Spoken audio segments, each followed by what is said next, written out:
नमस्कार। हमारी आज की क्लास में हम सिंपल पास्ट टेंस सीखेंगे, जिसे हम पास्ट इंडेफिनिट टेंस भी बोलते हैं। तो बच्चों, पास्ट इंडेफिनिट टेंस क्या होता है? बहुत इजी है, डरिए मत। सबसे पहले कंफ्यूज मत होइए। इस वीडियो को आप पूरा देखिए, इसके बाद आपको सिंपल पास्ट टेंस बहुत इजी लगेगा। तो बच्चों, जैसे हमने सिंपल प्रेजेंट टेंस में सीखा था, अगर आपने सिंपल प्रेजेंट टेंस की वीडियो नहीं देखी तो कमेंट बॉक्स में दिए गए लिंक को आप प्रेस कीजिए। तो सिंपल प्रेजेंट टेंस में जो हम चीज़ें प्रेजेंट में करते हैं, जो हमारा डेली स्केड्यूल होता है या कोई यूनिवर्सल ट्रूथ है, फॉर एग्जाम्पल मैं खाता हूँ, वह जाती है, हम रोज़ दिल से हिंदी चैनल की वीडियो देखते हैं, तो ता है, ती है, ते हैं, यह सब हमारी एक पहचान होती है सिंपल प्रेजेंट टेंस की। अब सिंपल पास्ट टेंस की क्या पहचान हो सकती है? मैं खाता था, हम जाते थे, वह गाती थी, हम सब स्कूल से आते थे। ठीक है, ता था, ती थी, ते थे, या मैंने खाया, हम स्कूल गए, हमने दिल से हिंदी चैनल की वीडियो देखी। तो ई, ए, यह जो सारी साउंड्स होती हैं, यह पास्ट सिंपल पास्ट टेंस की साउंड्स होती हैं। जो हमारे इवेंट्स पास्ट में हो गए हैं, यानी भूतकाल में हो गए हैं, और उनका इफेक्ट अभी प्रेजेंट में नहीं पड़ रहा है, वे सब सिंपल पास्ट टेंस कहलाते हैं। अभी हम एग्जाम्पल्स के साथ सीखेंगे तो आपको और क्लियर हो जाएगा। तो सबसे पहले हम पास्ट इंडेफिनिट टेंस यानी सिंपल पास्ट टेंस का अफर्मेटिव यानी पॉजिटिव सेंटेंस का स्ट्रक्चर देखते हैं। तो इसमें सबसे पहले आता है सब्जेक्ट, उसके बाद मेन वर्ब का second form and then object या फिर रेस्ट ऑफ द सेंटेंस। अब मेन वर्ब का सेकेंड फॉर्म, मेन वर्ब यानी क्रिया, फॉर एग्जाम्पल खाना, पीना, नाचना, गाना, यह सब क्रिया है, इंग्लिश में मेन वर्ब। अब सेकेंड फॉर्म, मेनली वर्ब्स की 3 फॉर्म्स होती हैं मेन वर्ब। तो जैसे हो गया गो, वेंट, गॉन। तो गो की गो हमारा मेन वर्ब हुआ और उसकी सेकेंड फॉर्म हो गई वेंट। ठीक है, ड्रिंक, ड्रैंक, ड्रंक, तो हमारा ड्रिंक जो है मेन वर्ब है और उसका सेकेंड फॉर्म क्या हो गया? ड्रैंक। तो सिंपल पास्ट टेंस में हम सबसे पहले सब्जेक्ट लगाते हैं पॉजिटिव सेंटेंस में या अफर्मेटिव सेंटेंस में, उसके बाद मेन वर्ब का सेकेंड फॉर्म आता है और फिर ऑब्जेक्ट आता है। हम एक एग्जाम्पल के साथ सीखते हैं, जैसे मैं गया। ठीक है, यह पास्ट टेंस हो गया कि मैं गया था या मैं गया। तो इसमें सबसे पहले हम क्या लगाएंगे? सब्जेक्ट। अब इसमें सब्जेक्ट क्या है? मैं। तो मैं की इंग्लिश हो गई आई। ठीक है, और गया, तो गया हमारी क्रिया हो गई यानी मेन वर्ब हो गया, तो मीन्स गो। और इसका सेकंड फॉर्म क्या हो गया? मैंने आपको बताया था गो, वेंट, गॉन, तो सेकंड फॉर्म हो गई वेंट। तो मेन वर्ब का सेकंड फॉर्म और ऑब्जेक्ट। अब इसमें कोई ऑब्जेक्ट नहीं है इसलिए हम ऑब्जेक्ट नहीं लगाएंगे, आई वेंट, और हमारा यह सेंटेंस कंप्लीट हो गया। समझ में आ गया? अगर बच्चों आपको मेन वर्ब सीखने हैं तो एक 100 मेन वर्ब्स का भी मैंने वीडियो बना रखा है, जिसमें 3 फॉर्म्स ऑफ वर्ब्स हैं। मैं कमेंट बॉक्स में उसका लिंक डाल दूंगी, आप प्रेस करके सीख सकते हैं। सेकंड एग्जाम्पल है हमने खाना खाया। मतलब यह खाना हमने पास्ट में खा लिया और इसका कोई लिंक हमारा भी प्रेजेंट के साथ नहीं है। हमने खाना खाया था या हमने खाना खाया, तो क्या स्ट्रक्चर होगा? सबसे पहले हम सब्जेक्ट लगाएंगे, तो इसमें सब्जेक्ट क्या है? हमने, और इसका इंग्लिश हो गया वी। उसके बाद मेन वर्ब का सेकेंड फॉर्म, तो हमारा मेन वर्ब क्या है? खाया।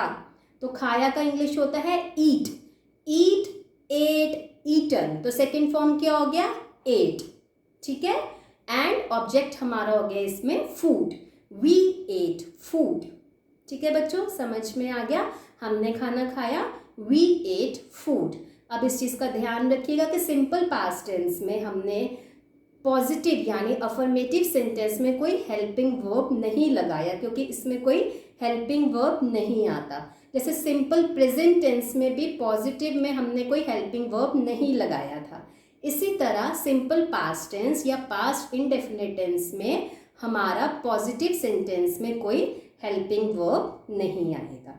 ठीक है, समझ में आ गया? Structure is subject plus main verb का सेकेंड फॉर्म प्लस ऑब्जेक्ट। अब आपके पास सिंपल पास्ट टेंस में कोई भी पॉजिटिव सेंटेंस आ जाए, आपको सिर्फ ये स्ट्रक्चर फॉलो करना है और उसको इंग्लिश में ट्रांसलेट कर देना है। फॉर एग्जाम्पल मैंने जूस पिया, तो मैंने सब्जेक्ट सबसे पहले आई, उसके बाद मेन वर्ब का सेकंड फॉर्म तो पिया, तो drink, drank, drunk, I drank और ऑब्जेक्ट हो गया जूस। ठीक है। वे स्कूल गए, तो वे मतलब दे, गए, गए हमारा मेन वर्ब हो गया, मीन्स गो, तो गो, वेंट, गॉन, तो सेकंड फॉर्म हो गया went, they went to school. ठीक है। कोई भी आपका सिंपल पास्ट टेंस आ जाए, पॉजिटिव या अफर्मेटिव सेंटेंस, तो आपको यह स्ट्रक्चर फॉलो करना है। ठीक है बच्चों, समझ में आ गया। इसके बाद हम नेगेटिव सेंटेंस कैसे बनाते हैं इसमें, तो देखिए बच्चों, नेगेटिव बनाने के लिए हमारा स्ट्रक्चर है, सबसे पहले हम सब्जेक्ट लगाते हैं, उसके बाद डिड नॉट लगाते हैं। ठीक है। डिड नॉट के बाद मेन वर्ब का फर्स्ट फॉर्म आता है और फिर ऑब्जेक्ट आता है। अब आप यह पूछेंगे कि मैम पॉजिटिव में तो हमने मेन वर्ब का सेकंड फॉर्म लगाया था, तो नेगेटिव में हम मेन वर्ब का फर्स्ट फॉर्म क्यों लगा रहे हैं? तो बेटा ऐसा इसलिए क्योंकि इसमें हमने ऑलरेडी डिड लगा लिया है और डिड हमारा डू का मेन वर्ब का सेकंड फॉर्म यानी पास्ट टेंस है। Do, did, done. तो अगर हमने एक सेंटेंस में एक बार डिड लगा दिया तो उसके बाद हमें दोबारा मेन वर्ब को पास्ट में लिखने की ज़रूरत नहीं है, इसलिए हम मेन वर्ब का फर्स्ट फॉर्म लगाएंगे। समझ में आया? एग्जाम्पल से समझते हैं। फॉर एग्जाम्पल, उसने पढ़ाई नहीं की, तो यह हमें पता चल गया कि पास्ट टेंस है, की। ठीक है। उसने पढ़ाई नहीं की थी या उसने पढ़ाई नहीं की, तो अब उसने में हमने शी, ही, आप कुछ भी लिख सकते हैं, सब्जेक्ट हो गया। शी के बाद क्या? डिड नॉट, नहीं की, तो मीन्स नेगेटिव सेंटेंस हो गया। शी डिड नॉट, और हमारा मेन वर्ब क्या है? नहीं की, पढ़ाई नहीं की, तो study. She did not study, तो हमने first form of main verb लगा दिया, क्योंकि डिड हमने ऑलरेडी डू का सेकंड फॉर्म होता है डिड, डू, डिड, डन, तो ऑलरेडी हमने एक इसमें पास्ट टेंस लगा दिया है और इसे देख के हमें पता चल गया है कि यह सिंपल पास्ट टेंस का नेगेटिव सेंटेंस है, तो इसलिए हम इसमें दोबारा से हम इसमें past tense, past verb, second form of verb नहीं लगाएंगे, मेन वर्ब का फर्स्ट फॉर्म ही लगाएंगे। ठीक है। सेकंड एग्जाम्पल इज, चिंकी ने खाना नहीं खाया, तो Chinki did not eat food, तो ईट हमारा मेन वर्ब का फर्स्ट फॉर्म है और डिड नॉट हमने लगा दिया, इसलिए हमने इसमें मेन वर्ब का फर्स्ट फॉर्म लगाया। समझ आई? अब डिड नॉट का हमारा शॉर्ट फॉर्म बच्चों डिडेंट भी होता है। ठीक है, समझ में आया? अब एक चीज़ और है, आप इस तरह से भी पहचान सकते हैं कि जो हमारा सिंपल पास्ट टेंस है उसमें जो अफर्मेटिव सेंटेंस में जो हम मेन वर्ब का सेकंड फॉर्म लगाते हैं, तो हमारे जितने भी टेंसेस हैं अभी तक उसमें सिर्फ सिंपल पास्ट टेंस के पॉजिटिव या अफर्मेटिव सेंटेंस में ही मेन वर्ब का सेकंड फॉर्म आता है और किसी में नहीं आता। आप इसको इस तरह से भी याद कर सकते हैं। ठीक है। अब हमने पॉजिटिव सेंटेंस किया, नेगेटिव किया, नेक्स्ट इज इंटेरोगेटिव, मतलब क्वेश्चन मार्क वाले जो होते हैं। अब इसमें जैसे हमने पहले भी सीखा हुआ है, जिनके आंसर्स हम येस या नो में कर सकते हैं, जैसे क्या तुमने पढ़ाई की, तो आप इसका आंसर येस या नो में कर सकते हैं। क्या उसने गाना गाया, तो इसमें आप येस या नो में आंसर कर सकते हैं। ठीक है। तो पहले हम यह सीखेंगे, इसमें क्या होता है, बहुत ईजी है, कुछ भी नहीं है। जो डिड है हमारा, हम सबसे पहले डिड लिख देते हैं, डिड और सब्जेक्ट को हम आपस में स्वैप कर देते हैं, तो स्ट्रक्चर में क्या आ जाएगा, did plus subject plus main verb का फर्स्ट फॉर्म प्लस ऑब्जेक्ट, क्योंकि डिड हमने ऑलरेडी एक पास्ट टेंस में लिख दिया है इसलिए मेन वर्ब का फर्स्ट फॉर्म आएगा, और लास्ट में क्वेश्चन मार्क, क्वेश्चन मार्क लगाना बहुत ज़रूरी होता है। ठीक है। तो हम एग्जाम्पल के साथ सीखते हैं।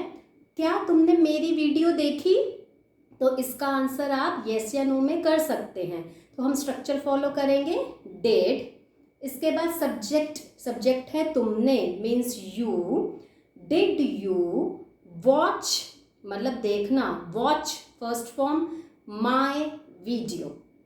ठीक है। सेकंड है, क्या तुमने अखबार पढ़ी, तो did you read newspaper, and question mark. समझ में आया? इसके बाद इंटेरोगेटिव, जो हमारे WH फैमिली वाले होते हैं, जिनका हमने आंसर एक्सप्लेन करके देना होता है। जैसे फॉर एग्जाम्पल, तुमने पढ़ाई क्यों नहीं की थी? ठीक है, तो इसका आंसर आप यस या नो में नहीं दे सकते, आपको पूरा एक्सप्लेन करना पड़ेगा। तो इसका क्या स्ट्रक्चर होता है? सबसे पहले हमारा WH फैमिली आता है। WH फैमिली मतलब where, what, who, whom, why, ये सब WH फैमिली वर्ड्स होते हैं। ठीक है, तो सबसे पहले हमारा WH फैमिली आएगा, उसके बाद हमारा स्ट्रक्चर सेम रहेगा, did plus subject plus main verb का first form plus object. For example, तुमने टीवी क्यों देखा? तो हम इसमें क्या लिखेंगे? क्यों। क्यों की इंग्लिश हो गई वाई, तो सबसे पहले हम WH फैमिली लगाएंगे, तो वाई, उसके बाद डिड, फिर हमारा सब्जेक्ट आ जाएगा वाई डिड यू, और मेन वर्ब का फर्स्ट फॉर्म क्या है? Watch TV and question mark. ठीक है बच्चों, समझ में आ गया? तो अब हम कुछ एग्जाम्पल्स देख लेते हैं। सबसे पहले है, हम कल स्कूल गए थे। तो यह हमारा सिंपल पास्ट टेंस का पॉजिटिव सेंटेंस यानी अफर्मेटिव सेंटेंस है, क्योंकि गए थे। ठीक है, तो क्या हो जाएगा? We went to school yesterday. इसमें हमने मेन वर्ब का सेकेंड फॉर्म लगाया, गो, वेंट, कॉन, क्योंकि पॉजिटिव सेंटेंस अफर्मेटिव सेंटेंस का सिंपल पास्ट टेंस में हमारा मेन वर्ब का सेकेंड फॉर्म आता है। ठीक है, we went to school yesterday. Second is, वह स्कूल नहीं गया था। तो गया था, अब हमें समझ में आ गया, यह सिंपल पास्ट टेंस है, प्लस नहीं गया था मीन्स ये नेगेटिव सेंटेंस हो गया, तो इसमें हम डिड नॉट वाला रूल लगाएंगे। ठीक है, तो he didn't go to school. तो हम इसमें क्या, हमने ऑलरेडी डिडेंट, मैंने आपको बताया था डिड नॉट का शॉर्ट फॉर्म है, हम कुछ भी लिख सकते हैं। ही डिडेंट, क्योंकि ऑलरेडी डिड आ गया पास्ट में, इसलिए हमने गो जो है मेन वर्ब का फर्स्ट फॉर्म लिखा है, गो। ठीक है, नेक्स्ट इज, क्या तुम स्कूल गए थे? तो इसमें हम इसका आंसर यस में कर सकते हैं। तो हम कौन सा स्ट्रक्चर फॉलो करेंगे? Did plus subject plus main verb का first form plus rest of the sentence या ऑब्जेक्ट। तो did you go to school? ठीक है, समझ में आ गया?